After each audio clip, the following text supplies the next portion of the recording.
सुरुवात करूया आपल्या अभ्यासक्रम आणि त्याचं असणारं जे संदर्भ साहित्य आहे त्याला. ओके, चलो.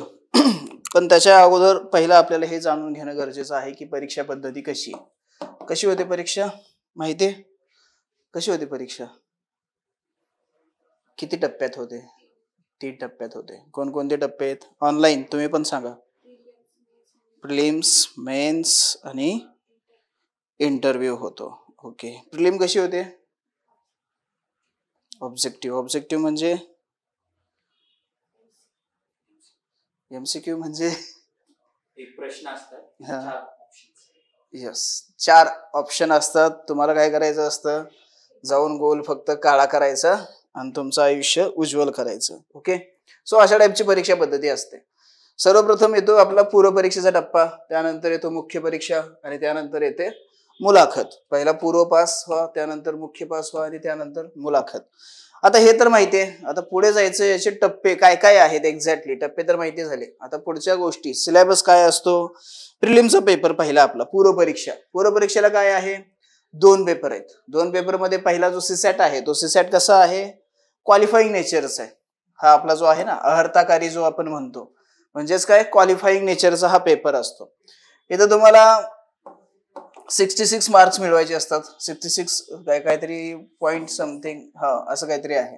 आणि त्यानंतर पेपर 1 मध्ये जेवढे मिळवता येतील तेवढे मिळवायचे. का? अनिवार्य आहे, कंपल्सरी आहे. कारण काय, आपला जो काही रिझल्ट येणार आहे तो रिझल्ट कशावरती येणार आहे? तर या आपल्या पहिल्या पेपरवरती येणार आहे, जीएसच्या पेपरवरती येणार आहे. ठीक आहे, मीडियम असणार आहे याला मराठी व इंग्रजी. सर्वात महत्वाचे मुद्दे आहेत. मीडियम मराठी आणि इंग्रजी, म्हणजे पेपर जो आहे तो मराठी आणि इंग्रजी अशा दोन्ही भाषांमध्ये फ्रेम केलेला असतो. त्यानंतर मग असतो आपला पुढचा मुख्य परीक्षेचा टप्पा. आता बऱ्याच मुलांना असं असतं की सर पूर्वमध्ये किती मार्क्स वगैरे मिळवायचे, काय आतापासूनच प्रश्न पडलेले असतात. पण लक्षात ठेवा, त्या वेळेसची परिस्थिती असते. जसा पेपर येईल तसा आपल्याला काय करावं लागतो? आपल्याला परफॉर्मन्स करावा लागतो. पेपर सोपा आला तर रिझल्ट म्हणजे कट ऑफ जो आहे तो हाय जाणार आहे. पेपर डिफिकल्ट आला, अवघड आला तर कट ऑफ जो आहे तो खाली येणार आहे. ठीक आहे, सो प्रत्येक याच्यामध्ये आपल्याला काय करायचं आहे? ऍडजस्ट व्हायचं आहे. आणि हे ऍडजस्ट कधी होतं माहिती आहे का? आता रिसेंटचं तुम्हाला एक उदाहरण सांगतो. कालचा पेपर झाला, पहिला पेपर राज्यसेवेचा, तो पाहिला का? ओके, आता गेलं ना की तो पेपर पाहायचा. आता तुम्हाला थोडी आयडिया असेल की काय आहे एक्झॅक्टली. त्यातले काही प्रश्न तुला सोपे वाटले असतील, जॉग्राफीचे स्पेशली. का बरं? कारण कन्सेप्ट वरती प्रश्न होते. याने काय केलं माहिती आहे का? पॅटर्न चेंज केला. आता याने काय केलं तर मुख्यमध्ये असणाऱ्या ज्या कन्सेप्ट आहेत त्या इथं आणल्या आणि ते इथं आणत असताना काय केलं? करंटचा त्याला काय केलं? टच दिला. बरोबर आहे, क्लिअर आहे. म्हणजे मी खोटं नाही बोलत. मी आता तुला माहिती आहे, सांगितलेलं आहे सगळ्यांना, म्हणजे ज्यांनी लेक्चर केलेले आहेत ऑलरेडी मागचे, त्यांना माहिती आहे की जे सांगतो ना ते ऍक्च्युअली घडतंच. सो तिथं काय झालं की बेसिक कन्सेप्ट प्लस करंटचा रिलेव्हन्स. साधं सिंपल उदाहरण, मध्ये जर काही पाऊस पडला, पावसाळा झाल्यानंतर, त्याच्यावरती असणारा प्रश्न होता की बंगालच्या उपसागरामध्ये कमी दाबाचं क्षेत्र का निर्माण होतं. सिंपल गोष्टी होत्या. म्हणजे एक गोष्ट क्लिअर आहे की मुख्य परीक्षेचा ज्याचा अभ्यास आहे तोच प्रिलिम मध्ये बाहेर निघू शकतो. अन्यथा काय आहे, तुम्हाला मार्केटमध्ये तुमच्या अवतीभोवती तुम्ही जिथून लेक्चर करत असाल, तुम्हाला तिथं माहिती असेल की त्या लायब्ररीमध्ये अशी बरीच मुलं मिळतील तुम्हाला की जे वर्षानुवर्ष एकच गोष्ट करतात. काय? Prelim prelim prelim prelim. पण इथं तसं नाही. आता इथं बदलावं लागतं आपल्याला. आता इथं काय करावं लागतं? पहिला आपल्याला मुख्य परीक्षा, त्यासोबत आपला ऑप्शनल, आणि त्यानंतर मग काय करायचं? प्रिलिमकडे जायचं. ना की पहिला एक काळ होता की अभ्यासाला सुरुवात केली, क्लास लावला, ते क्लासमध्ये पण काय सांगायचे नाहीत, कोणी काही बोलायचं नाही. एकच काम असायचं. काय असायचं? घेतलं पुस्तक, प्रिलिमचा काय अभ्यासक्रम आहे तो घेतला. हा कधी बाबा उभ्या आयुष्यात प्रिलिम पास होत नाही, हा कधी मुख्यचा अभ्यास करतच नाही. तुम्ही आजही बघा, आजही कित्येक तरी मुलं अशी आहेत की जे काय करतात माहिती आहे का? फक्त प्रिलिम. आता प्रिलिम झाली ही राज्यसेवेची, आता टार्गेट असणार आहे त्यांची कंबाईनची प्रिलिम. ती झाली की मग बाकी दिवस निवांत मस्त गावाकडे जाणार, फिरणार, खाणार, नाहीतर पुण्यात राहून मस्त झोपा काढणार, ऐश करणार. आणि त्यानंतर मग जाहिरात आली की परत सुरू काय होतं? परत प्रिलिम सुरू होते. ह्या चुका होतात. त्यामुळे पहिला काय करायचं तर मुख्य परीक्षेचा अभ्यास करायचा. मुख्य परीक्षा, आणि इथं तर आपल्याला समजूनच घ्यायच्यात गोष्टी सगळ्या. कारण काय, आपल्याला कन्सेप्च्युअल अंडरस्टँडिंग खूप महत्वाची आहे, ते इथं लक्षात घेणं गरजेचं आहे. आता ही परीक्षेची योजना जी आहे किंवा प्लॅन जो आहे तो कशा पद्धतीचा असतो, तर आपल्याला ना लेखी परीक्षा असते. त्या लेखी परीक्षेमध्ये एकूण आपल्याला 9 पेपर असतात. त्या 9 पेपरला 1750 गुण आहेत. 1750 गुण आहेत. ओके. आणि त्यानंतर येते आपली मुलाखत, इंटरव्ह्यू, ज्याला 275 गुण आहेत. 275 म्हणजे तुमचा फायनल रिझल्ट कुठे येणार आहे, तर आउट ऑफ 2025 2025 मार्क मधून तुमचा काय असतो, फायनल रिझल्ट असतो. ठीक आहे. सो ह्या गोष्टी इथं लक्षात ठेवा की एवढ्या गोष्टींसाठी आपल्याला काय करायचं, काम करायचं, अभ्यास करायचा आहे. ठीक आहे. आता त्यानंतर मुख्य परीक्षेचं स्वरूप कसं असतं, तुम्हाला वाटेल सर सिलेबस कडे जायचंय, पण एक्झॅक्टली पहिल्या परीक्षा पद्धती, मग त्यानंतर पेपर किती असतात, मार्कांचं डिवायडेशन कशा पद्धतीने असतो, सर्व गोष्टी आपल्याला माहिती पाहिजे. नाहीतर डायरेक्ट आलो पहिला पेपर हा आहे, इथं एवढं हा अभ्यासक्रम आहे आणि हा सिलेबस आहे असं करून चालणार नाही. ठीक आहे. मग परीक्षेचं स्वरूप, आता या परीक्षा बघा किंवा हा पेपर बघा, हा आहे आपला मुख्यचा सिलेबस. तुम्ही युपीएससी कडे जा हाच मिळेल, एमपीएससी कडे जा हाच मिळेल. कारण का, एमपीएससीने काय केलंय, कॉपी टू कॉपी आणि माशी टू माशी असं केलेलं आहे. ठीक आहे. आता इथं तुम्हाला 9 पेपर पाहायला मिळतात. या 9 पेपर पैकी पहिले 2 जे पेपर आहेत ते कसे आहेत, तर क्वालिफाईंग नेचरचे. म्हणजे इथं तुम्हाला मिळणारे मार्क्स हे फायनल कट ऑफ मध्ये काउंट केले जात नाहीत. हे इथं लक्षात ठेवायचं. म्हणजे जे आपण 2025चं गणित पाहिलं किंवा 1750 मार्कांचं गणित पाहिलं, त्याच्यामध्ये ना याचे 600 गुण आहेत. किती? 600 गुण. हे 600 गुण काउंट केले जात नाहीत. पहिला काही मुद्दे लक्षात घ्या, काउंट केले जात नाहीत. इथं तुम्हाला काय करायचं असतं, फक्त 75 आणि 75 असे मार्क्स मिळवायचे असतात क्वालिफाय होण्यासाठी. काय करायचे असतात, 75 मार्क्स मिळवायचे असतात. 25% मार्कांचं काय आहे, लिमिटेशन असतं इथं. आता दुसरा महत्वाचा मुद्दा, जो सर्वात महत्वाचा आहे, असं कन्सिडर करा की तुम्ही प्रिलिम पास झालात, त्यानंतर मुख्य परीक्षेला गेलात. मुख्य परीक्षा पण तुम्ही चांगला अभ्यास केला होता, त्यामुळे चांगल्या पेपर लिहिले. तुम्हाला आता खूप कॉन्फिडन्स वाढलाय, आशा वाढलेल्या आहेत की नाही माझा आता काय होणार आहे, फायनल रिझल्ट येईल, त्याच्यामध्ये मी इंटरव्ह्यूला क्वालिफाय होईल, त्यावेळेस स्कोर असेल आणि त्यानंतर असं तसं आपण स्वप्न बघायला लागतो. पण त्या स्वप्नामध्ये ना हा एक अडथळा आहे. आता तुम्हाला वाटेल का बरं असं म्हणतोय, कारण का हे 2 पेपर जे आहेत ना हे क्वालिफाईंग नेचरचे आहेत. पहिला तुमचा गट्टा, पेपरचा गट्टा जो आहे ना चेक करायला जातो, त्यावेळी पहिला तुमचे हे 2 पेपर चेक केले जातात. ओके. हे 2 पेपर चेक केले की तुम्हाला जर समजा मराठीमध्ये आउट ऑफ मार्क्स मिळाले, समजा 100-150 मार्क मिळाले, चांगली गोष्ट आहे, काउंट होणार नाहीत पण तुम्ही क्वालिफाईंग झाला. पण इंग्लिशचा पेपर जो आहे, इंग्रजीचा जो पेपर आहे, त्या पेपरमध्ये समजा तुम्हाला 70 मार्क्स मिळाले, म्हणजे तुम्ही क्वालिफाय झाला नाहीत, तुम्ही काय झाला, डिस्क्वालिफाय झाला. भले तुमच्या पुढच्या पेपरमध्ये तुम्हाला 250 पैकी 200 मार्क्स मिळणारे असू द्या, पण ते पेपर चेक केले जात नाहीत. लक्षात ठेवायचं, पेपर चेक केले जात नाहीत. त्यामुळं इथं क्वालिफाईंग जरी नेचर राहिलं तरी आपल्याला क्वालिफाय व्हावंच लागतं, तरच पुढचे पेपर चेक केले जातात, अन्यथा पेपर चेक केले जात नाहीत. हे इथं लक्षात ठेवायचं. त्यामुळे ह्याला लाईटली घ्यायचं का काय करायचं मी पुढे सांगतो. त्यानंतर मग पुढे येतात आपले पुढचे पेपर. ह्या इथून पेपर क्रमांक 3 पासून पेपर क्रमांक 9 पर्यंत जेवढे मार्क्स आपल्याला मिळतील ते आपल्याला काय होतात, पुढे आपल्या फायनल कट ऑफ साठी काउंट केले जातात. हे इथं लक्षात ठेवायचं. पेपर क्रमांक 3 जो असतो तो निबंध, म्हणजे इथून सुरुवात झाली. आता आपली निबंध लिहायचा असतो 250 मार्काचा, एकच नाही 2 असतात. त्यानंतर मग आपले GS1, GS2, GS3, GS4 आणि त्यानंतर मग तुमचा येतो ऑप्शनल. ओके. सो असे एकूण काय असतात आपले 7 पेपर जे आहेत पुढचे, त्यांचे मार्क्स काय केले जातात, काउंट केले जातात. म्हणजे आता क्लिअर झालं, तुला माहिती झालं की आता काय आहे आणि काय नाही आहे. ऑनलाईन तुम्हाला काही अडचण आहे का, समजलं की नाही, पटकन लगेच कमेंट करा. प्रीती, सुदर्शन, अक्षदा, चला पटकन यस नो काहीतरी सांगा. Yes, okay Sudarshan. सो इथून पुढे काय होतात, आपले मार्क्स हे काउंट केले जातात. आणि प्रत्येक पेपरला 250 असेच मार्क्स असतात. इथं काही 200ला 1 असतो, 250ला 1 असतो, 500ला 1 असतो, असं काही नाही. जो आपण ऑप्शनल 500ला 1 म्हणतो ना, 500 मार्क्सचा असतो. ऑप्शनलचे पण 2 पेपर असतात, पेपर 1 आणि पेपर 2. हे असे 2 पेपर असतात. म्हणजे वैकल्पिक विषय पेपर क्रमांक 1 आणि वैकल्पिक विषय पेपर क्रमांक 2. ठीक आहे. आता चला आता उडी मारायची. पहिला पेपर मराठी भाषा. तुम्हाला मी इथं स्ट्रक्चर पण दाखवणार आहे, क्वेश्चनचा पॅटर्न कसा असणार आहे ते पण दाखवणार आहे, ते पण इथं लक्षात घ्या. ओके अक्षदा, yes. Preeti, yes, got it. चलो पहिला पेपर, पेपर क्रमांक 1, 300 गुणांचा असणार आहे. मराठी भाषा, अहर्ताकारी. अहर्ताकारी म्हणजेच काय तर क्वालिफाईंग नेचरचा असतो. ओके.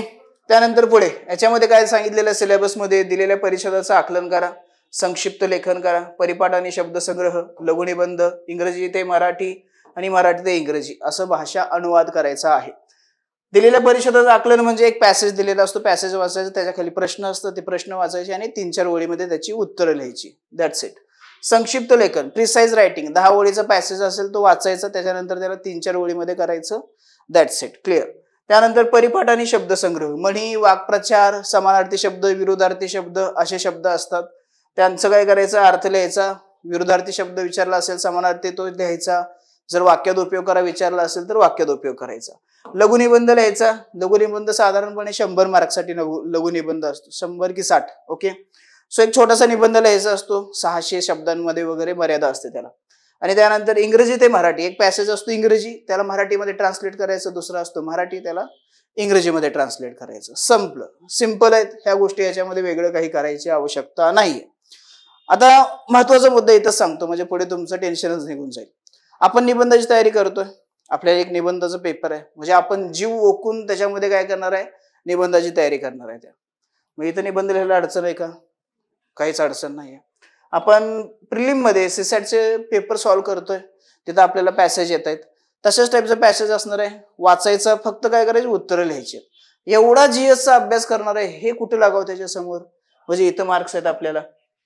संक्षिप्त लेखन, आता आपल्याला एवढ्या गोष्टी तरी कळतात की हे फापड बसारा 10 ओळीचा जो आहे त्याला 3 ओळीमध्ये कसं बसवायचं.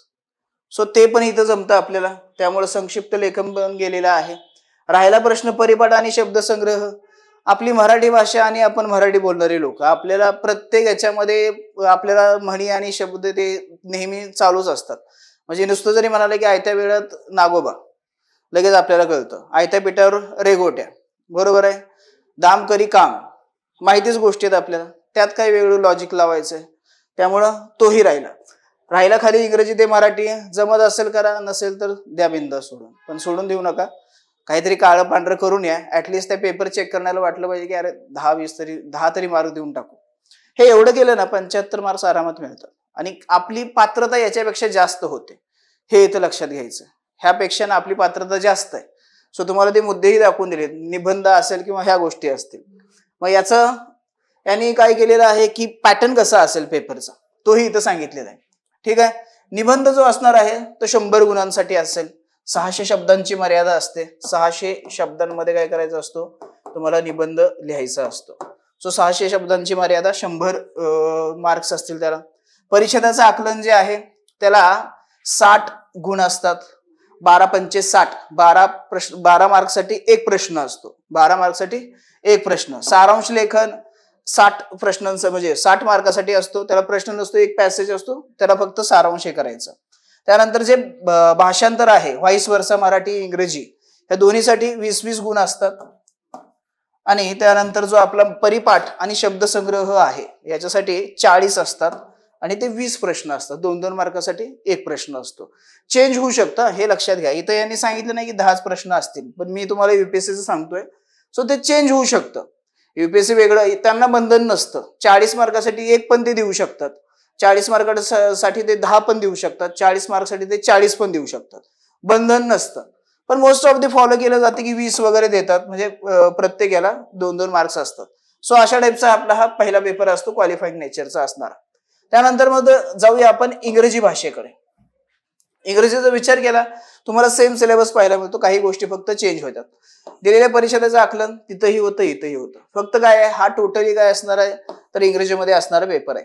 त्यानंतर संक्षिप्त लेखन म्हणजे सारांश लेखन, प्रिसाइज रायटिंग ज्याला आपण म्हणतो. परिपाठ व शब्दसंग्रह, इडम आणि फ्रेजेस इथं असं म्हणायचं याला. त्यानंतर लघुनिबंध, शॉर्ट एसे रायटिंग. बस एवढंच आहे. ह्याच्यामध्ये 4च घेतलेले आहेत, त्यामुळे इथं ते लक्षात ठेवा. याचंही डिव्हायडेशन सेम पाहायला मिळतं. एसे रायटिंग जो आहे तो 100 मार्क्ससाठी असणार आहे. कॉम्प्रिहेन्सिव्ह पॅसेज जो असतो तो 75 मार्कासाठी असतो. प्रिसाइज रायटिंग जे आहे ते 75 मार्कासाठी आणि व्होकॅब्युलरीचा युसेज जो असेल तो टोटल 50 मार्कासाठी असणार आहे. 2 पार्टमध्ये याला डिवाइड केलेलं असतं. इथंही तुम्हाला 75 मार्क्स मिळवायचे आरामात मिळतात. ठीक आहे.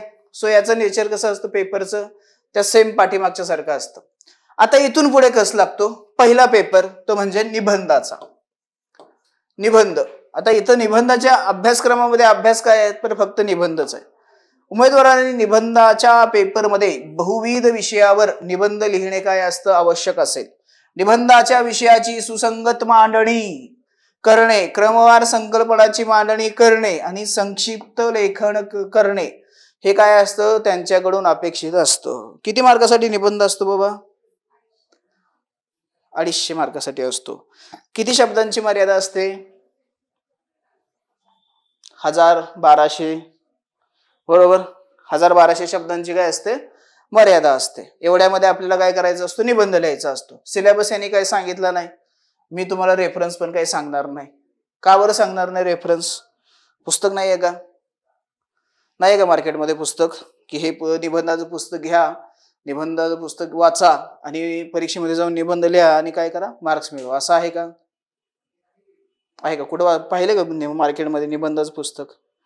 8वी 9वी 10वी साठीच पाहिलं असेल. UPSC MPSC साठी आहे का? आहेत पुस्तक, नाही असं नाही. पण ते काय तेच पुस्तकं तीच निबंध. आणि इथं अपेक्षित काय असतं वेगळं असतं. काय अपेक्षित असतो तर यांना अपेक्षित हे आहे की तुमच्याकडे नॉलेज किती आहे ते चेक करायचं. ना की तुम्ही रट्टा मारून कुठला तरी निबंध पाठ केलाय, आलाय, बसलाय, तिथं लिहिलाय खरखर आणि दिलाय. नाही. तुम्ही कुठल्या पोस्टवर जाणार आहे? उद्या तुम्ही IAS होणार आहे, IPS होणार आहे. IAS म्हणलं की अख्खा जिल्हा ताब्यात द्यायचा आहे. IPS म्हणलं की अख्खा जिल्हा ताब्यात द्यायचा आहे. DC म्हणलं तरी तुमच्याकडे मोठा एक प्रांत असतो ताब्यामध्ये.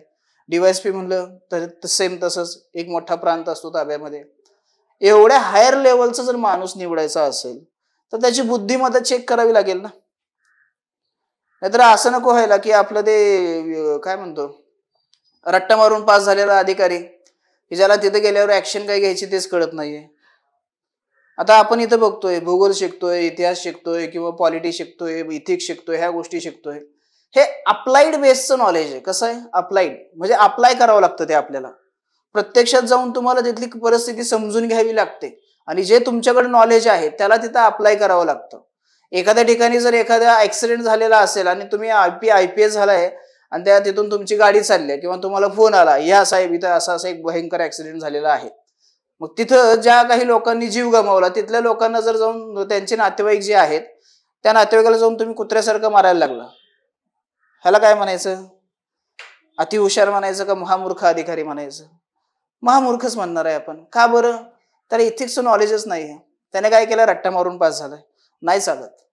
ही परीक्षा पद्धती येण्यापाठीमागचं कारणच हे आहे की तुम्ही ऍक्च्युअल मध्ये काय विचार करता, कशा पद्धतीने ती परिस्थिती समजून घेता, कशा पद्धतीने तुम्हाला त्याच्या पाठीमागचं बॅकग्राऊंड माहिती आहे. सो ह्या गोष्टी इथं कळणं खूप गरजेचं असतं. आणि हे चेक करण्यासाठी तुमच्याकडनं सगळ्यात महत्वाचं एक म्हणजे ऑप्शन आहे त्यांच्याकडे, तो निबंध. निबंधामध्ये समजा उद्या जर स्त्री भ्रूण हत्यावरती निबंध आला तर तुम्ही काय विचार मांडताय हे महत्वाचं असतं. कारण एक लक्षात घ्या, आपण जर कुठला एखादा निबंध जर पाठ करून जाऊन तिथे लिहित असू तर त्या पेपर चेक करणाऱ्याचे केस पांढरे नाही निघून गेलेले असतात. कारण त्याने एवढा अभ्यास केला आणि एवढं जग बघितलेलं आहे. त्याला लगेच लक्षात येतं की ह्या कार्टूननं काय केलेलं आहे, पाठ करून येऊन लिहिलंय, लगेच कळतं. कारण का ज्यावेळी आपण स्वतःचे विचार आपल्या मांडायला लागतो त्यावेळी त्या गोष्टी त्याला कळतात की नाही ह्याचं काहीतरी वेगळंच दिसतंय. त्याला लक्षात येतं की अरे कशा पद्धतीने विचार करतोय, कशा पद्धतीने एखाद्या गोष्टीकडे पाहतोय. निबंधाचे विषय काय असतात? चालू घडामोडीशी रिलेटेड विषय असतात. तुम्ही मागच्या पेपरचे निबंध पाहिले असेल UPSCचे, आता येणारे राज्यसेवेचे पण बघा. आता ही जी परीक्षा पद्धती आहे ना ही चालू घडामोडीशी रिलेटेड असणार आहे. ओके. आता याच्यासाठी मग रेफरन्स काय करायचा? रेफरन्स सर्वात महत्वाचा असतो तो म्हणजे तुमचं न्यूजपेपर, वर्तमानपत्र. सर्वात महत्वाचं वर्तमानपत्र. दुसरा रेफरन्स काय असतो तर इथून पुढे जो तुम्ही GS चा अभ्यास करणार आहे त्यामध्ये तुमचा हिस्ट्री आहे, पॉलिटी आहे, इकॉनॉमिक्स आहे, हे सर्व विषय जे आहेत हे. आणि त्याच्यानंतर तिसरा महत्वाचा काय असतो तर फक्त स्ट्रक्चर, की कशा पद्धतीने निबंध लिहायचा, कशा पद्धतीने मांडणी करायची, ह्या गोष्टी करायच्या. सो या 3च गोष्टीवरती किंवा 3च रेफरन्सवरती काय हा तुमचा निबंध विषय ठरलेला आहे. सो याच्यासाठी कुठलंही काहीही वेगळं करण्याची आवश्यकता नाहीये. फक्त एकच आहे की एक मनामध्ये ठेवायची गोष्ट की मला 250 मार्कासाठी 2 निबंध लिहायचे आहेत. 125 मार्कचे असे 2 निबंध लिहायचे आहेत. त्या निबंधामध्ये काय असणार आहे तर माझ्या विचारशक्तीचा, माझ्या कौशल्यांचा, माझ्या ज्ञानाचा, माझ्या संपूर्ण अभ्यासाचा कस लागणार आहे. त्यामुळं आजपासून तुमची काय झाली, निबंध विषयाची तयारी सुरू झाली. हे तर लक्षात ठेवायचं. आजपासून ही निबंध विषयाची तयारी सुरू झाली.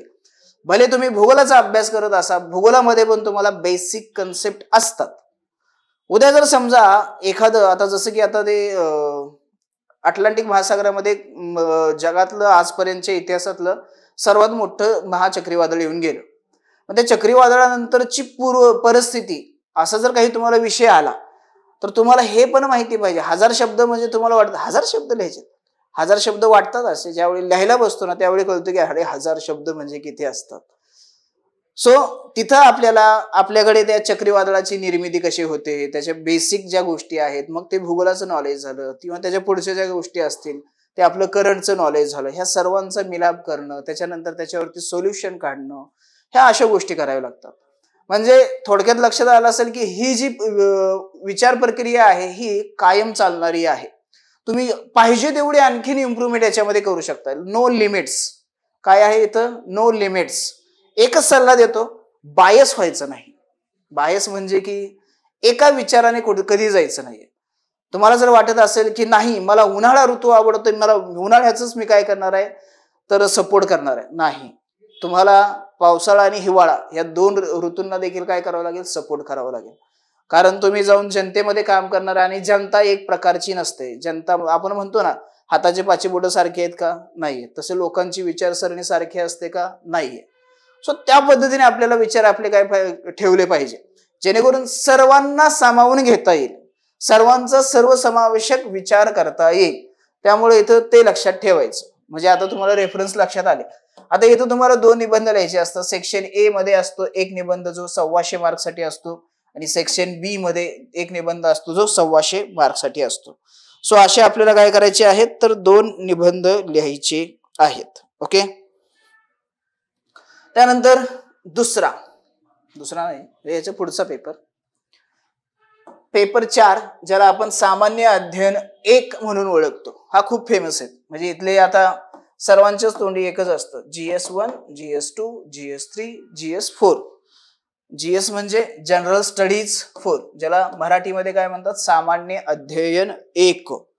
आता या सामान्य अध्ययन 1चा आयोगाने दिलेला सिलेबस हा एवढा आहे. किती आहे, आता वाचायचं म्हणलं तर 10 मिनिटं लागतील एवढ्याला, बरोबर आहे. नको, आपण काय करूया, याला शॉर्ट मध्ये समजून घेऊया. काय आहे मेजर समजून घ्या. याच्यामध्ये तुमचा आर्ट अँड कल्चर, हिस्ट्री आणि त्यानंतर जिओग्राफी हे 3 विषय असतात. आर्ट अँड कल्चर आता हा तसं पाहायला गेलं तर हिस्ट्रीशी थोडंसं कनेक्ट होतो आणि जिओग्राफी जो आहे तो टोटल वेगळा आहे. सो ते इथं लक्षात घ्यायचं. मग आता इथं अभ्यासक्रम काय तो बघा. भारतीय संस्कृती प्राचीन ते आधुनिक काळ, याच्यामध्ये मग साहित्य, कला प्रकार व स्थापत्यशास्त्र यांच्यावरती काय असतो, फोकस असतो. स्थापत्यशास्त्र, साहित्य आणि कला प्रकार. आजपर्यंत इतिहासामध्ये जे घडून गेलेलं किंवा आतापर्यंत जे साहित्य आहे, ज्ञानेश्वरी असेल, महाभारत असेल, रामायण असेल, व्हॉट एव्हर, सर ते वाचायचं का नाही, ते वाचायचं नाहीये. त्याच्याशी रिलेटेड इन्फॉर्मेशन वाचायची आपल्याला. स्थापत्यशास्त्र असेल, आपण जातो बघा मंदिरामध्ये, कधी साऊथला जातो कधी नॉर्थला जातो. तुम्हाला मंदिरं वेगळे दिसतात ना. आपल्या महाराष्ट्रात मंदिरं वेगळे आहेत, कर्नाटकमध्ये मंदिरं वेगळे आहेत, तामिळनाडूमध्ये मंदिरं वेगळे आहेत, उत्तरेकडे गेलो तर MP मध्ये वेगळी आहेत, गुजरातमध्ये वेगळी आहेत. त्यांचं स्ट्रक्चर वेगळं आहे. हे स्थापत्यशास्त्र आपल्याला अभ्यासायचं आहे. काय आहे त्याच्या पाठीमागची पार्श्वभूमी, कोणकोणते कला प्रकार एकत्र येऊन ते बनलेलं आहे, ह्या गोष्टी समजून घ्यायच्या असतात. म्हणजे भारत हा असा आहे ना, खूप वर्सटाईल. आपण म्हणतो ना की भारतामध्ये कुठंच तुम्हाला एक संधपणा दिसत नाही. महाराष्ट्रात आलं तर वेगळं दिसेल, महाराष्ट्राच्या बाहेर गेलं तर वेगळं दिसेल. ह्याचं कारण काय, भारतावरती अनेक वेळा अनेक बाहेरच्या सत्तांनी, या राजांनी काय केलं, आक्रमण केलं. आणि ते राजे ज्यावेळी यायचे भारतावरती राज्य करायचे, त्यावेळी ते आपली कला संस्कृती स्वतःची काय करायची, घेऊन यायचे. मग भारतामध्ये असणारी कला संस्कृती आणि त्या बाहेरच्या देशातून येणारी कला संस्कृती या दोघांच्या एकत्रीकरणातून मग परत फ्युजन तयार व्हायचं. माहिती आहे ना फ्युजन म्हणजे दोन गोष्टी ज्यावेळी एकत्र येतात त्यावेळी त्याच्यापासून एक वेगळं तयार होतं काहीतरी. सो अशा पद्धतीने मग काय झालेलं आहे आता एक थोडक्यात सांगतोय. सो त्या गोष्टी इथं अभ्यासणं गरजेचं आहे की अरे काय एक्झॅक्टली हे घडलं कसं काय. म्हणजे जसं आपण म्हणतो बघा ते कुठली गांधारी कलाशैली बरोबर आहे. त्याच्यामध्ये वेगवेगळ्या कलांचं काय झालेलं आहे मिश्रण झालेलं भारतीय आणि बाहेर अफगाणी यांच्या कलांचं मिश्रण झालेलं आहे. तुम्ही हे पाहिलं असेल बघा छत्रपती शिवाजी महाराजांचे पोस्टर पेंटिंग्स आहेत किंवा छत्रपती संभाजी महाराजांची पेंटिंग्स आहेत आणि आपण जे आता फोटो पाहतो आणि ते फोटो आपल्याला कुठेतरी खटकते अरे नाही हे छत्रपती संभाजी महाराज असू शकत नाहीत किंवा हे छत्रपती शिवाजी महाराज असू शकत नाही. का खटकतं बरं. कारण त्यांचे पेंटिंग जे आहेत ना ते मुघल शैलीमध्ये काय केलेले आहेत पेंट केलेले आहेत. त्यामुळे त्यांची जी दाढी असेल किंवा ते कपडे असतील किंवा ते पेंट असतील रंग असतील हे काय ह्याच्यामध्ये ना तुम्हाला ती छाप दिसून येते. आणि आताचे जे आहे ना ते आताच मग आपण वेगळं काहीतरी नवीनच बनवलेलं आहे की ज्यामध्ये काय आपल्याला पाहिजे म्हणजे आपल्याला जसं आपण विचार केलेला आहे तसे आपल्याला काय दिसतात. तर हे दोन्ही महान आपले जे योद्धे आहेत ते तुम्हाला तिथं पाहायला मिळतात. सो ह्या गोष्टी काय असतात तर कला प्रकारामध्ये तुम्हाला पाहायला मिळतात. ज्यावेळी आपण ह्या कलांचा अशा पद्धतीने अशा अँगलने विचार करू ना त्यावेळी विषय पण समजायला खूप इंटरेस्टिंग वाटतो. त्यातली माहिती मिळवायला पण इंटरेस्ट येतो. सो अशा गोष्टी इथं घडत राहतात. त्यानंतर मग पुढे आधुनिक भारताचा इतिहास. ओके सो हा आपल्याला इथं अभ्यासायचा आहेच आहे याचाच फायदा आपल्याला परत प्रिलिम मध्ये पण होतो. त्यानंतर महाराष्ट्रातील संत चळवळ असेल महाराष्ट्राचा स्पेशल रेफरन्स.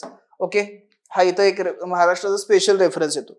महाराष्ट्रामधल्या संत चळवळी असतील मग त्यामध्ये सर्व संत आले संत तुकाराम संत ज्ञानेश्वर वगैरे हे असे जे काही संत आहेत त्या सर्व संतांचा इथं विचार करायचा सर्वांचाच इथं विचार करणं अपेक्षित आहे पण शॉर्टमध्ये. त्यानंतर स्वातंत्र्य चळवळीतील विविध टप्पे आणि महत्वाच्या व्यक्ती. आता जसं हे ऍक्च्युली आपण इथं अभ्यासणारच आहोत. आधुनिक भारतामध्ये गांधीजी अभ्यासणार डॉक्टर बाबासाहेब आंबेडकर अभ्यासणार नेहरू अभ्यासणार बोस अभ्यासणार असे सर्व नेत्यांचा काय करणार आहे आपण तिथं अभ्यास करणार आहोत. त्यानंतर जगाच्या इतिहासातील महत्वाच्या घटना वर्ल्ड हिस्ट्री जो आहे त्यातल्या ज्या काही महत्वाच्या घटना आहेत नेपोलियन असेल किंवा जे काही असे फ्रेंच राज्यक्रांती असेल किंवा अशा ज्या काही घटना आहेत त्यांचं इथं काय करायचं थोडक्यात आढावा घ्यायचा आहे. खूप डिटेलमध्ये जायचं नाही नाहीतर ते ऑप्शनल सारखं होऊन बसतं मग परत.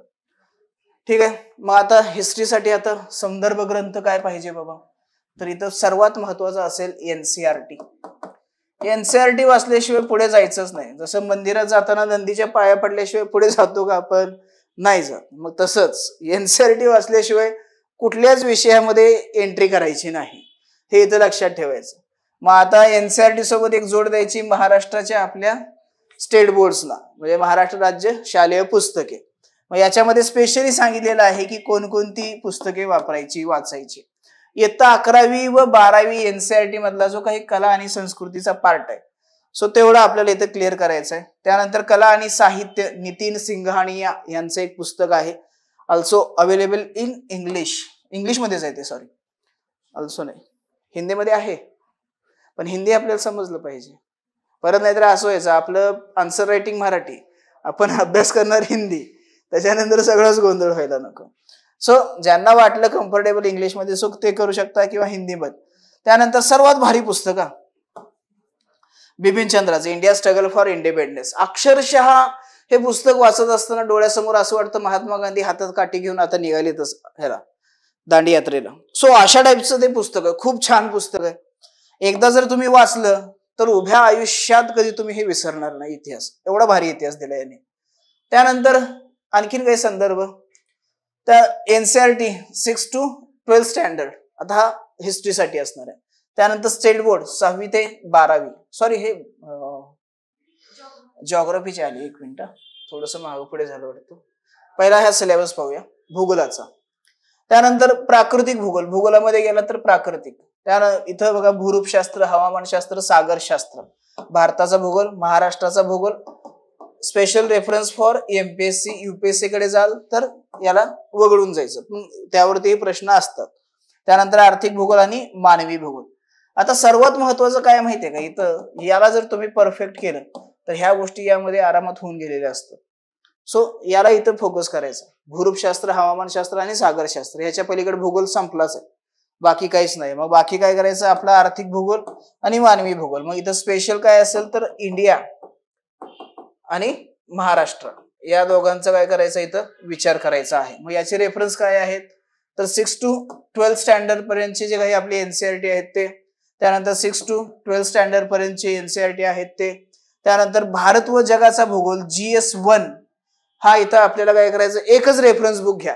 कारण काय माहितीये का हे होल अँड सोल याच्यामध्ये ना तुमचा जवळजवळ 70% इथं स्टडी झालेला असतो ह्या एनसीईआरटी मध्ये आणि स्टेट बोर्ड मध्ये. त्यानंतर हे एक रेफरन्स बुक जर घेतलं तर बास इनफ आहे, याच्या पलीकडे तुम्हाला वेगळं काही करायची गरज नाहीये.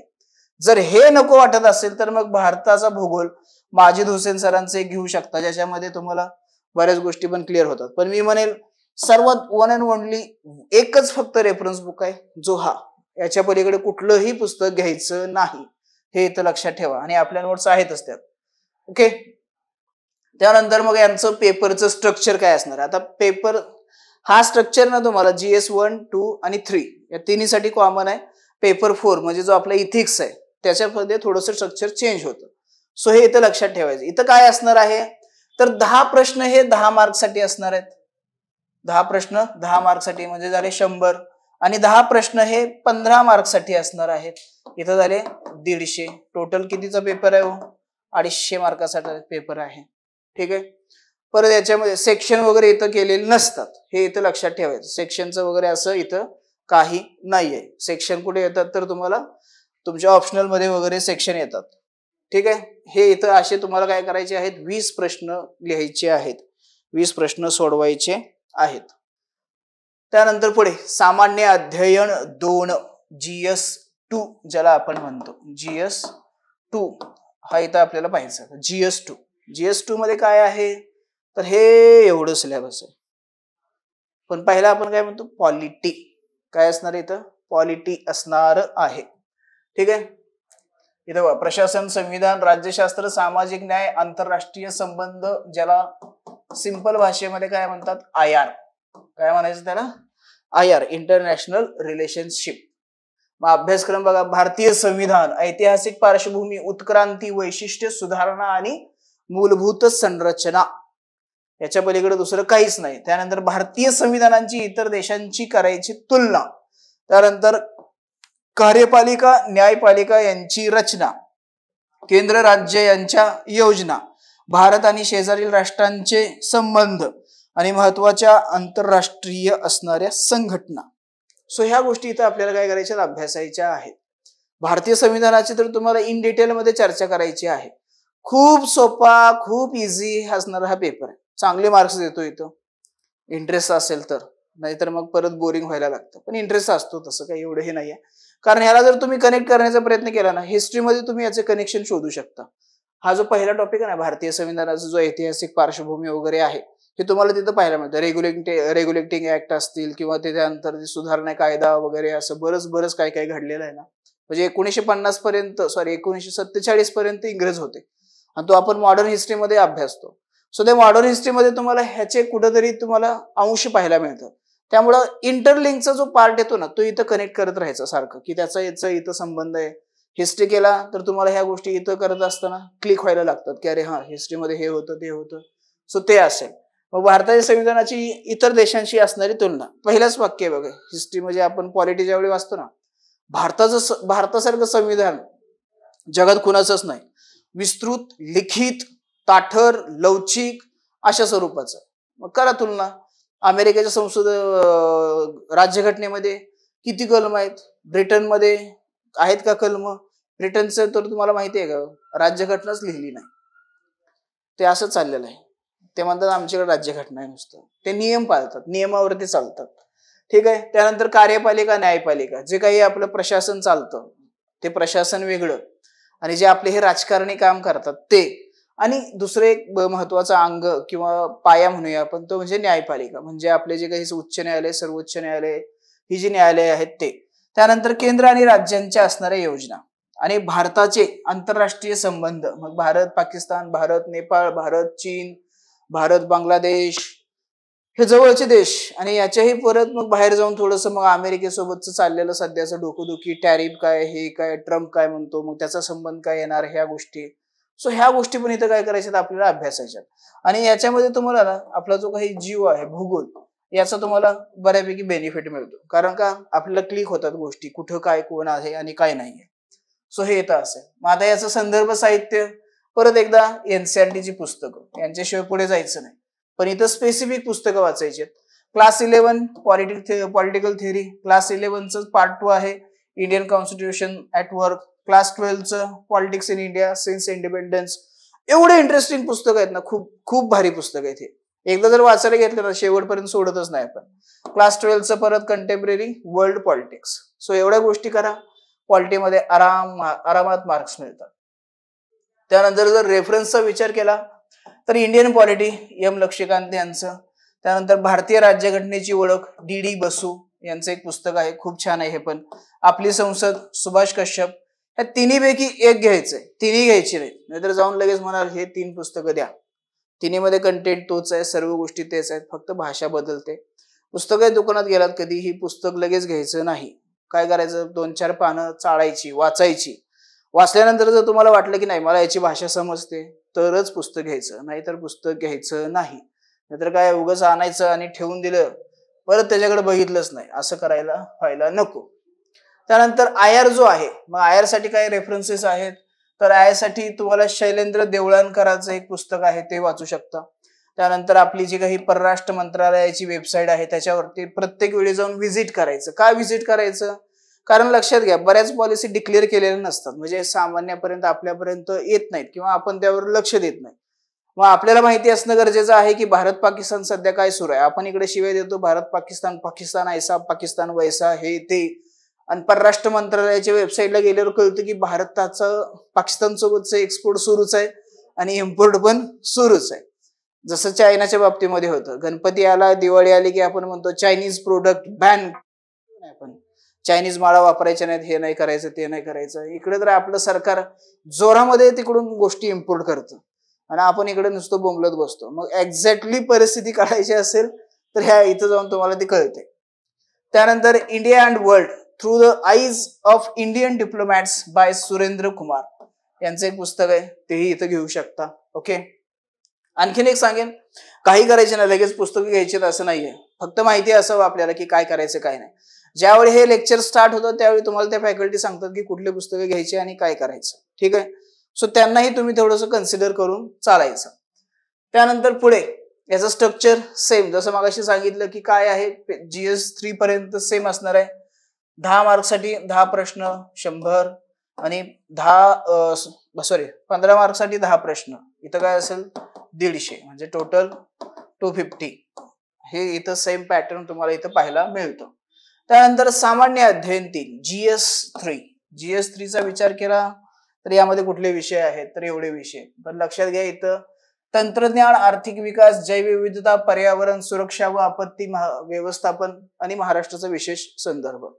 म्हणजे काय असणार आहे इथं, सायन्स अँड टेक, इकॉनॉमिक्स, त्यानंतर तुमचं आपत्ती व्यवस्थापन, काय इन्व्हायरमेंट, आपत्ती व्यवस्थापन. सो ह्या गोष्टी असणार आहेत, म्हणजे पर्यावरण असणार आहे, आपत्ती व्यवस्थापन असणार आहे. That's it. एवढंच इथं आपल्याला काय करायचं आहे, अभ्यासायचं आहे. ठीक आहे. याच्यामध्ये बरंच काय काय सांगितलं, टेक्नॉलॉजी वगैरे हे ते. थोडक्यात जर पाहिलं आपण तर भारताची अर्थव्यवस्था आणि नियोजन, सरकारी अर्थसंकल्प, भारतातील अन्न प्रक्रिया उद्योग, भारतातील उदारीकरणाचं अर्थव्यवस्थेवरती झालेला परिणाम आणि पायाभूत सुविधा, ह्या गोष्टी इथं काय करायच्यात आपल्याला अभ्यासायच्या. त्यानंतर विज्ञान व तंत्रज्ञान, उपयोजन आणि दैनंदिन जीवनावरती परिणाम. इथं विज्ञान व तंत्रज्ञान म्हणजे असं नाहीये ह्याचा शोध कोण लावला आणि काय केलं. आता सध्या जे काही चालू आहे त्याचा विचार केला जातो. म्हणजे आता स्टारलिंकची सध्या जगामध्ये खूप चर्चा सुरू आहे. माहिती आहे का तुम्हाला स्टारलिंक? नाही माहिती? ऑनलाईन सपना, प्रीती, अक्षदा, सुदर्शन, माहिती आहे स्टारलिंक? कुणाच आहे हे स्टारलिंक? ऐकलं असेल कुठंतरी, ऐकलंय ना? नाही ऐकलं?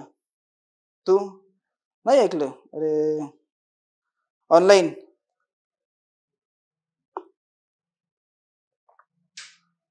माहिती आहे स्टारलिंक?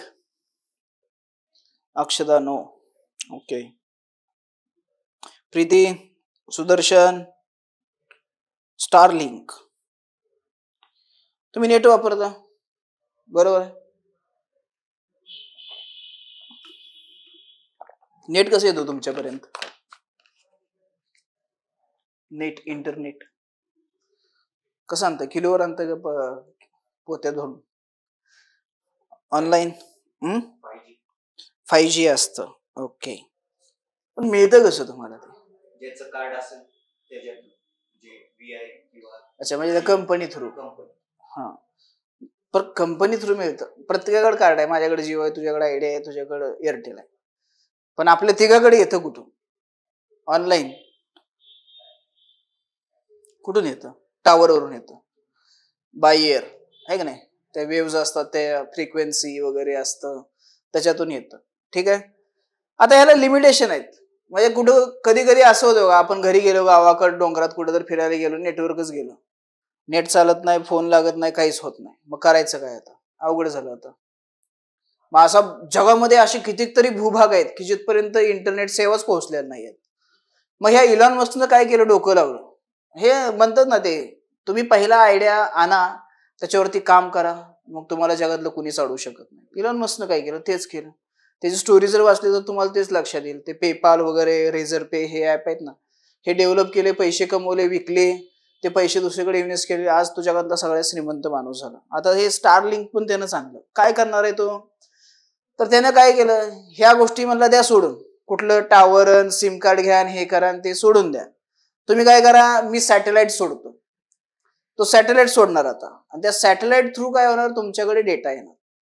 मग भले तुम्ही समुद्रात असा, वाळवंटात असा, डोंगरावर असा, नाही तर कुठेही असा, सॅटेलाइट तुमच्या वर आहे, ते तुम्हाला नेहमी काय होत राहणार आहे? डेटा पुरवत राहणार आहे. नेहमी तुम्हाला तो डेटा देत राहणार आहे. त्याचं त्यामुळे कनेक्शन गेलं, काय झालं, हे झालं, असलं काहीच नाही. मग हे कुठं आहे? तंत्रज्ञानमध्ये येतं. कशात येतं? तंत्रज्ञान, टेक्नॉलॉजी याच्यामध्ये येतं. मग ते माहिती पाहिजे आपल्याला. ही काय टेक्नॉलॉजी आहे, कशाचा वापर करणार आहे, कशा पद्धतीने सुविधा पुरवणार आहे, ही एक बाजू. दुसरी बाजू काय सांगितलं? की त्याचे दैनंदिन जीवनावरील परिणाम आपण बघतोय. बघा, आपल्याला तुम्हाला माहिती असेल आता की शहरांमध्ये ना फक्त ते कबूतरच दिसतात. बाकी चिमण्या, हे बाकी छोटे पक्षी जे होते ना, ते गायब होऊन गेले. ग्रामीण भागामध्ये पण आता तसंच झालं. चिमण्या हे जे काही छोटे छोटे पक्षी आहेत, हे फक्त शेतामध्ये दिसतात, गावामध्ये दिसत नाही. का बरं असं झालं? कारण का? रेडिएशन वाढलं. कशाचं रेडिएशन वाढलं? ह्या टावर्सचं जे काही फ्रिक्वेन्सी येते त्याच्यामुळे काय झालं? आपल्याला जॉग्राफीमध्ये एक टॉपिक आहे, कुठला टॉपिक होता तो? भूचुंबकत्व. म्हणजे पृथ्वीचे एक कवच आहे. सो त्याचा वापर करून काय करतात? हे पक्षी आपलं स्वतःचं डायरेक्शन वगैरे सेट करतात, कुठं जायचंय, काय करायचं. ते डिस्टर्ब व्हायला लागलं. त्यांना कळच नाही गेलं काय करायचं, कुठं जायचंय. काही चिमण्या भिंतीवर जाऊन धडका लागल्या. त्यांना वाटलं समोर डोळे दिसत नाही का तुला? दिसतंय, पण हे रस्ता इथून जात होता हो, आता कसं काय इकडे भिंत आली मध्ये, तेच कळे ना. असं घडायला लागलं. म्हणून काय झालं? त्यांनी सोडूनच दिलं, म्हणजे नकोच, इथं राहायलाच नको आपण. मग हे परिणाम आहे ना. मग उद्या विचार करा, हे स्टारलिंक सारखं वरून जर याने कव्हर केलं, मानव जगेल, जे मोठे मोठे प्राणी आहेत तेही होतील, पण सूक्ष्म जीव आहेत त्यांच्यावरती काहीतरी परिणाम होणारच आहे ना. सो मग ते परिणाम आपल्याला माहिती पाहिजे. म्हणजे आपल्याला काय करायचं? दोन्ही बाजूने, चारी नाही, दोन्ही बाजूने काय करायचं? अभ्यास करायचा. एक पॉझिटिव्ह अप्रोच, की फायदे काय होणार आहेत आणि तोटे काय होणार आहेत. सो टेक्नॉलॉजी आपल्याला त्या पद्धतीने समजून घ्यायची आहे. ठीक आहे. मग हे माहिती तंत्रज्ञान तुमचं IT असेल, अवकाश असेल, संगणक असेल, जैव तंत्रज्ञान असेल आणि पर्यावरण असेल. सो ह्या गोष्टी तर काय करायच्या आहेत? तुम्हाला अभ्यासायच्या आहेत. मग याच्या संदर्भ साहित्याकडे जाऊया. याच्यासाठी पहिला असेल इकॉनॉमिक्ससाठी, हा इकोसाठी असणारं संदर्भ साहित्य, अर्थशास्त्र. NCERT शिवाय सुरुवात करायची नाही, हे इथं लक्षात ठेवायचं. पण कुठले? 9th क्लासचं इकॉनॉमिक्स असेल, 10thचं इकॉनॉमिक्स असेल, जे अंडरस्टँडिंग इकॉनॉमिक्स, इकॉनॉमिक डेव्हलपमेंट. त्यानंतर 11वीचं इंडियन इकॉनॉमी डेव्हलपमेंट असेल, 12वीचं मायक्रो इकॉनॉमिक्स आणि मॅक्रो इकॉनॉमिक्स असे दोन्ही असतील. सो हे इथं आपल्याला काय करायचे? इकॉनॉमिक्ससाठी घ्यायचे. त्यानंतर महाराष्ट्र बोर्ड, इथं पण 11वीचं आणि 12वीचं हे दोनच पुस्तकं काय करायची आहेत? वाचायची आहेत. ठीक आहे. त्यानंतर रेफरन्स बुककडे Indian economy by Nitin Singhania, त्यानंतर Indian economy by Datta and Sundaram, त्यानंतर देसाई भालेराव भारतीय अर्थव्यवस्था.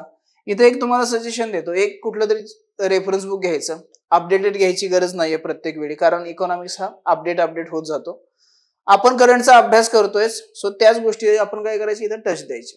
म्हणजे इथं असणारे बेसिक कन्सेप्ट समजून घ्या, त्यानंतर तुमचं करंट रिलेव्हन्स वरतीच तुमचा इकॉनॉमिक्स हा क्लिअर होऊन जातो.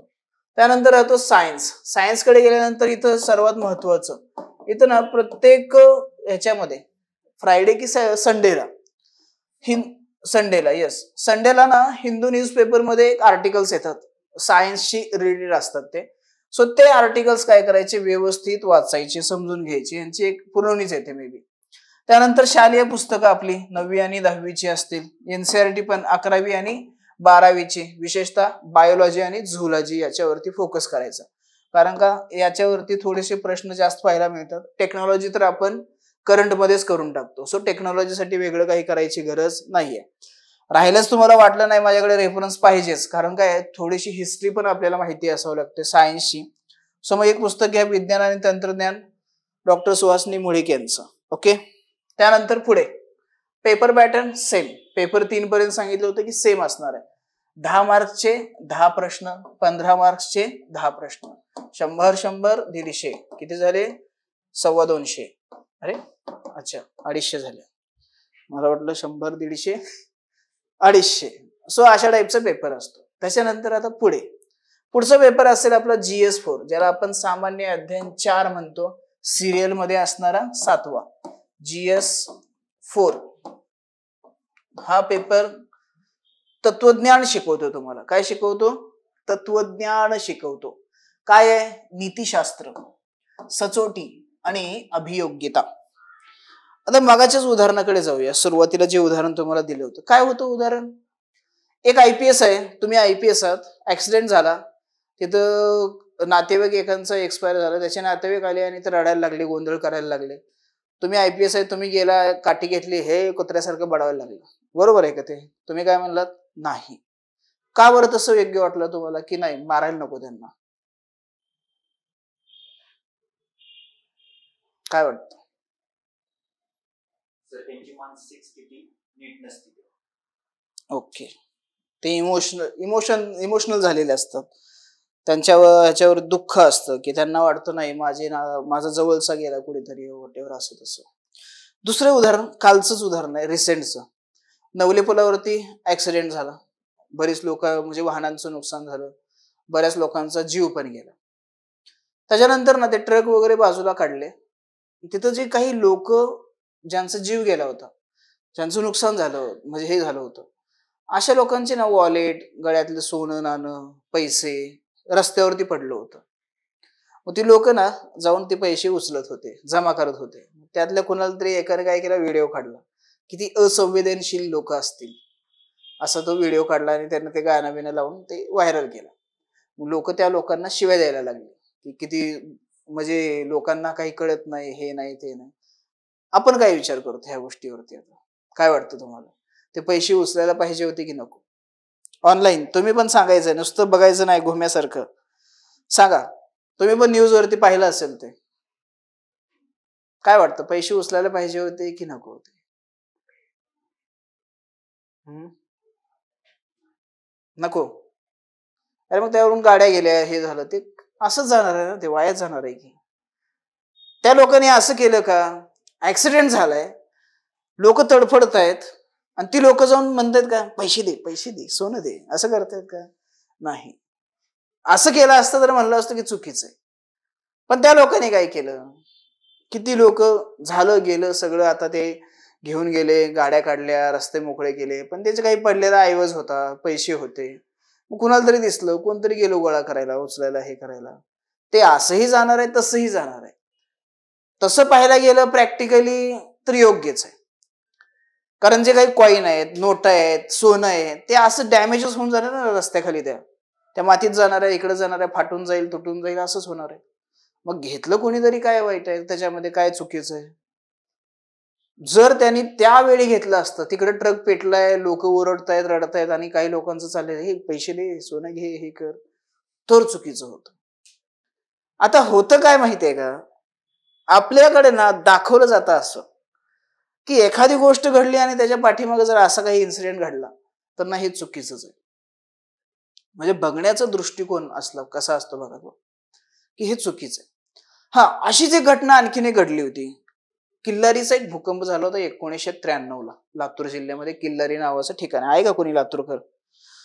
सो त्या भूकंपामध्ये ना बऱ्याच लोकांचं जीव गेला. म्हणजे अख्खं गावच ते गायब झालं होतं तिथून. मग त्यानंतर रेस्क्यू ऑपरेशन सुरुवात झालं. लोक आली, वाचवायला लागली, हे करायला लागली. त्यावेळी घडलं काय माहितीये का, त्या घरांमध्ये जी काही घर, म्हणजे प्रत्येक घरामध्ये काही ना काही असतंच. कोणाकडे पैसा, कोणाच्या गळ्यामध्ये सोनं, हातात अंगठ्या, कानात हे, अशा तशा गोष्टी होत्या. त्याच्यामध्ये अशी काही लोक होते की ज्यांना संवेदना नावाची गोष्टच नव्हती किंवा भावना वगैरे असं काहीच नव्हतं. त्या लोकांनी काय करायला सुरुवात केली, तर सोनं नाणं ते गळ्यातलं काढून घ्यायचे डेड बॉडी काढत असताना, ते मातीचे ढिगारे उकडत असताना. मग ते चुकीचं होतं का बरोबर होतं? आता तुम्ही सांगा काय होतं. ऑनलाईन प्रीती, अक्षदा, सुदर्शन, काय वाटतं तुम्हाला की अशा डेड बॉडीवरून तुम्ही जर हे काढत असाल तर ते काय योग्य आहे की अयोग्य आहे?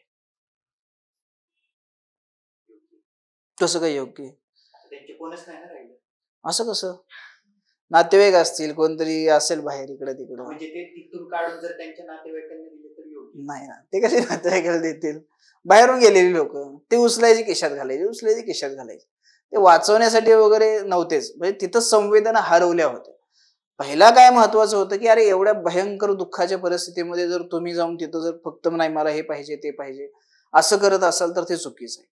सिच्युएशन वेगळे आहेत ना, दोन्ही सिच्युएशन वेगळे आहेत. एक सिच्युएशन जी पुण्यातली होती ती काय होतं की सर्व गोष्टी समाप्त झाल्या होत्या, काहीच नव्हतं तिथं, अवशेष काय फक्त ते पडले होते, ते घेत होते.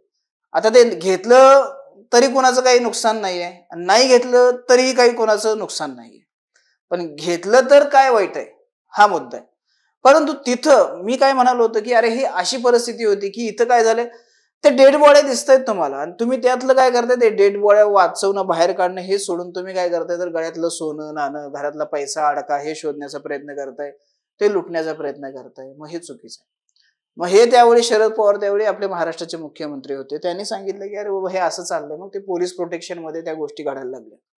मग त्यांनी ते सगळं काढलं, हे केलं, ज्यांचे नातेवाईक आहेत त्यांना दिलं, हे केलं, असे मग केलं. सो हे कुठेतरी आपली सदसद विवेक बुद्धी सांगते की आपल्याला ह्या गोष्टी इथं या परिस्थितीमध्ये घडल्या पाहिजे. मग जसं ते आयपीएसचं आपण उदाहरण पाहिलं की आयपीएस नाही मारणार त्यांना, त्यांना तो आधार देईल, त्यांना तो समजावून सांगेल की ठीक आहे पहिला तुम्ही इथून चला, आपण याच्यावरती काहीतरी सोल्युशन काढूया, मार्ग काढूया. आणि ह्या गोष्टी आपल्याला माहिती असणं खूप गरजेचं असतं. आणि हे कोण शिकवतं आपल्याला, तर हे आपल्याला हा नीतिशास्त्र जो इथिक्स नावाचा आपला पेपर आहे तो शिकवतो. उद्या तुम्ही अधिकारी झालात आणि तुमच्याकडे जर एखादा गरीब व्यक्ती आला, गरीब असो किंवा कुठलाही व्यक्ती असो, तुम्ही त्या खुर्चीवर बसलाय कशासाठी, काम करण्यासाठी. तुमच्याकडे जर एखादा व्यक्ती आला, एखादा त्याला काहीतरी डॉक्युमेंट पाहिजे आहे आणि तो डॉक्युमेंट मागण्यासाठी जर तुमच्याकडे त्याने अर्ज केला असेल रितसर सर्व गोष्टींचं पालन करून, आणि तो जर तुमच्या समोर येऊन बसला तर तुम्ही काय म्हणणार आहे त्याला, टेबलाकडून 5,000 दे मग तुझ्या ह्याच्यावरती सही करतो. योग्य आहे का? नाही ना. का? आता लक्षात घ्या, सिच्युएशन तुम्हाला काय सांगितलं जाते माहित आहे का, गरीब व्यक्ती आहे आणि मग तो आला नाही, ते सोडून दे गरीबचं. गरीबच येईल असं नाहीये, कुठला चांगलाही व्यक्ती येऊ शकतो, एखादा बिझनेसमॅन येऊ शकतो, कुणी येऊ शकतो. तुमचं काम काय आहे, कायद्यात राहून कायद्याचं पालन करून कायदेशीररित्या जी ऍक्शन घ्यायची ती घेणे. त्याने जर सगळे डॉक्युमेंट क्लिअर करून तुमच्यासमोर अर्ज केला असेल तर तुमचं काम आहे त्याला रीतसर परवानगी देणे. जर त्याच्यात काही चुका असतील तर परवानगी नाकारणे. जर चुका असतील आणि तुम्ही म्हणत असाल काय नसतं, दे 10,000 रुपये तुझं काम होऊन जातं, ये उद्या सकाळी सही करून देतो, हे इथिकली योग्य आहे का? नाहीये. बरोबर आहे. ह्या गोष्टी काय आहेत, चुकीच्या आहेत, सरासरी चुकीच्या आहेत. मग तुम्हाला त्याचं नॉलेज इथं सांगितलं जातं. आता हसण्यासारखा विषय, हे शिकून पण लोक करोडमध्ये भ्रष्टाचार करतात. असो, पण हा पेपर आणण्यापाठीमागे उद्देश एकच होता की थोडं तुम्ही संवेदनशील बनावं, थोडं तुम्हाला जगाचं नॉलेज असावं, थोडंसं काय म्हणजे नीती काय असते, कशा पद्धतीने ते विचार करणं हे अपेक्षित आहे, ह्या गोष्टी तुम्हाला इथे शिकणं गरजेचं आहे. सो त्या संदर्भामध्ये आणलेला हा पेपर आहे आपला. ठीक आहे. मग याचा अभ्यासक्रम जर आपण पाहिला तर नीतिशास्त्रामध्ये तुम्हाला खाजगी आणि सार्वजनिक संबंधातील मानवी मूल्य, महान नेते, सुधारक, प्रशासक यांचं जीवन आणि शिकवण अभ्यासायची.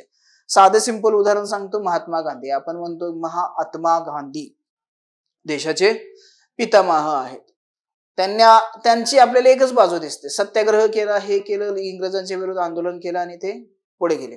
पण तुम्ही एक विचार केलाय का कधी आजपर्यंत की एक ते म्हातारं, टकलं, दात पडलेले, असंच म्हणतो ना आपण, महात्मा गांधीला काय म्हणतो, वाकड्या तोंडाचा गांधी असं म्हणतो आपण.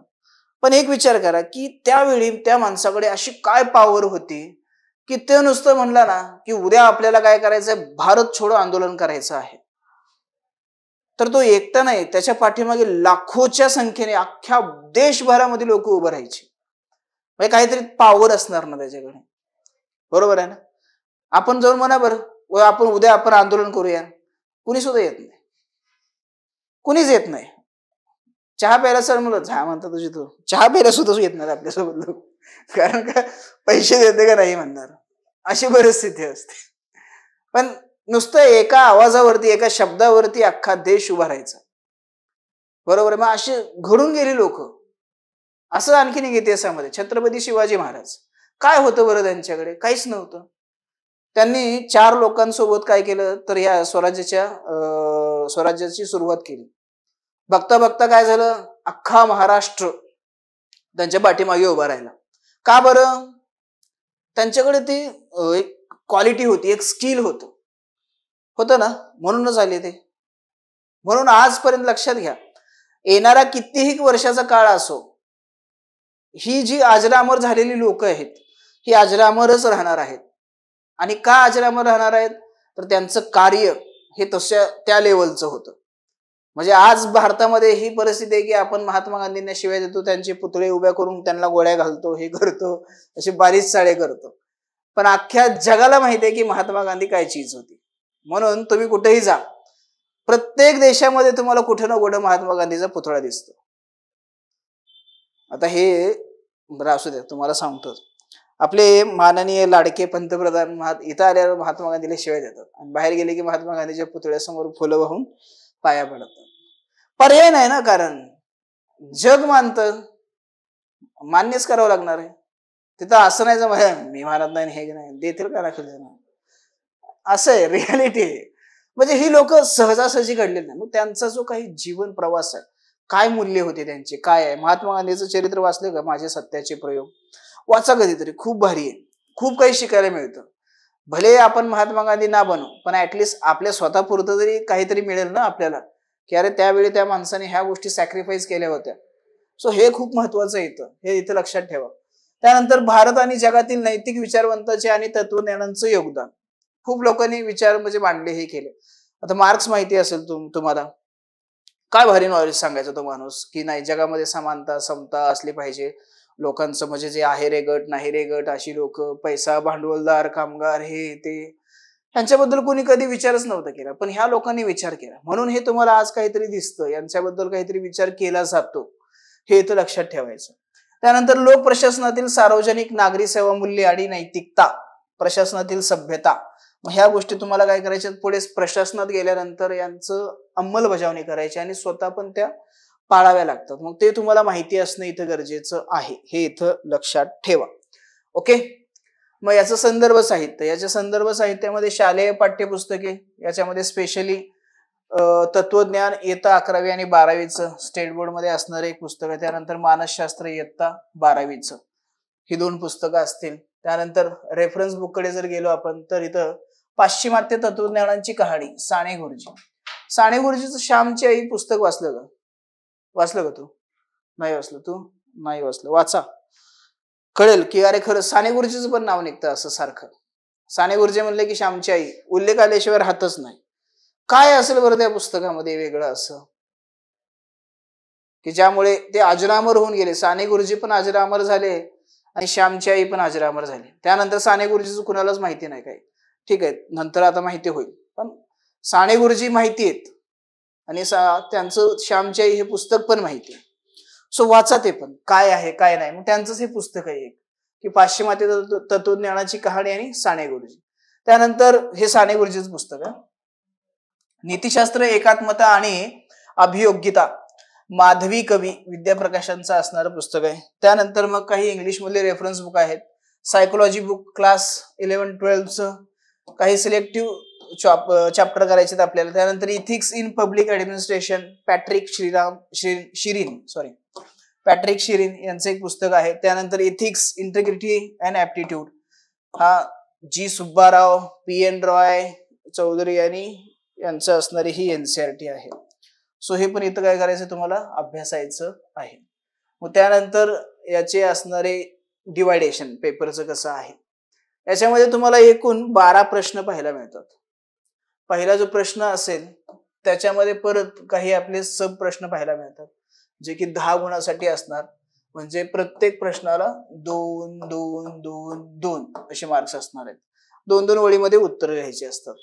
त्यानंतर मग पुढे येणार आहेत आपले 10-10 मार्क्सचे असणारे प्रश्न. 1 2 3 4 5 6 7 8 9 10 11 12 12 प्रश्न असतील. म्हणजे 120 मार्क इथंच झाले.